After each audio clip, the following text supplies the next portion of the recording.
नमस्कार YouTube family. आज आपण हे दारासाठीचं सुंदर तोरण पाहणार आहोत.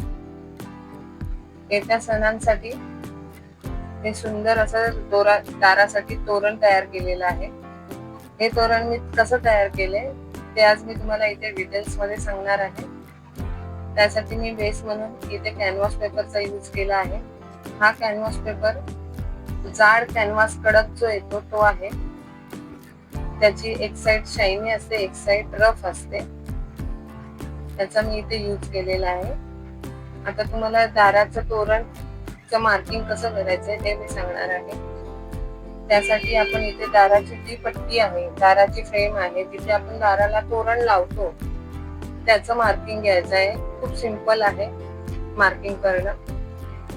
इथे मी 35 इंचावरती आडवं असं मार्किंग करून घेतलेलं आहे आणि उभं असं मी 10 इंचावरती मार्किंग केलेलं आहे. उभं जिथे मार्किंग करतो तिथे आडवी लाईन ड्रॉ करून घ्या. ही लाईन ड्रॉ करणं खूप गरजेचं आहे, कारण आपली फुलं तिथेच येणार आहेत. त्यासाठी आपण ही वरची लाईन ड्रॉ करून घ्यायची आहे. त्या लाईन वरतीच आपण आता एका लाईन मध्ये फुलांचं मार्किंग करून घेणार आहोत. फुलांचं मार्किंग मी कसं केलेलं आहे ते मी आता पुढे दाखवणार आहे.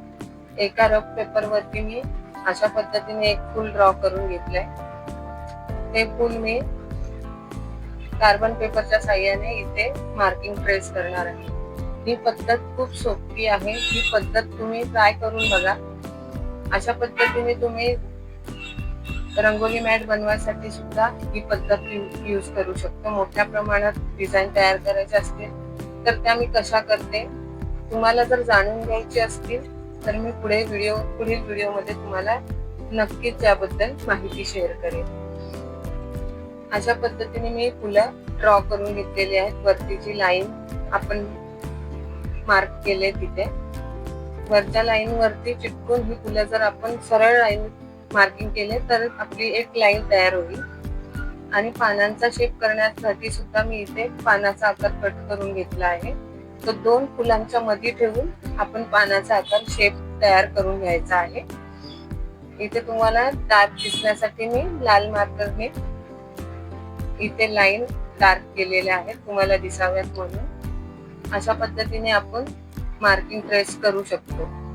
मार्किंग ट्रेस कशा करायच्या मोठ्या पद्धतीत जर तुम्हाला मोठ्या आकाराच्या जर डिझाईन तयार करायच्या असतील तर त्या मी कशा करते ते तुम्हाला जाणून घ्यायचं असेल तर मला कमेंट मध्ये नक्की सांगा.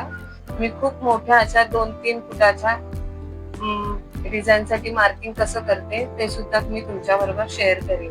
त्यासाठी तुम्ही मला कमेंट मध्ये कमेंट करत जा. कमेंट करून मला सांगितलं तर मला समजेल. माझ्या डिझाईन बद्दल मला रिप्लाय करत जा. मला सांगत जा की माझ्या डिझाईन्स कशा असतात, तुम्हाला आवडल्या का. आवडल्या असतील तर नवीन डिझाईन तुमच्यावर शेअर करायला मला नक्की आवडेल. पुढील व्हिडिओमध्ये मी तुम्हाला त्याबद्दल माहिती देण्याचा नक्की प्रयत्न करेन. इथे मी येल्लो आणि रेड कलरचा यूज केला आहे फुलांसाठी. रेड आणि येल्लो कलरचं कॉम्बिनेशन इथे फार खुलून दिसत आहे, सुंदर दिसत आहे. त्यासाठी तुम्ही अशा पद्धतीने फुलं तयार करा. फर वूल चिटकवताना ग्लू गनचा जो वापर करतो आपण, ती ग्लू गन खूप गरम असते. तर तुम्ही काळजी घेत जा आणि काळजीपूर्वक ही ग्लू गन हाताळा. मी माझ्या प्रत्येक व्हिडिओमध्ये सांगते. जर तुम्ही नवीनच करत असाल तर तुम्हाला काळजी घेणं खूप गरजेचं आहे.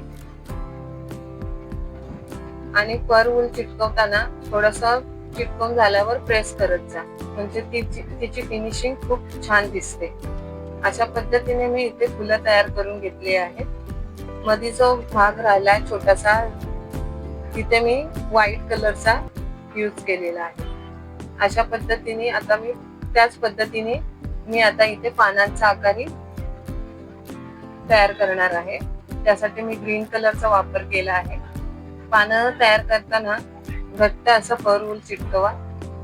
मध्ये गॅप सोडू नका. मध्ये जर गॅप सोडले तर ते फार विचित्र दिसते. आणि अशा पद्धतीने पान खूप छान सुंदर तयार केलेली आहेत. ही पानांचा शेप खूप सुंदर दिसतो ग्रीन कलर मध्ये.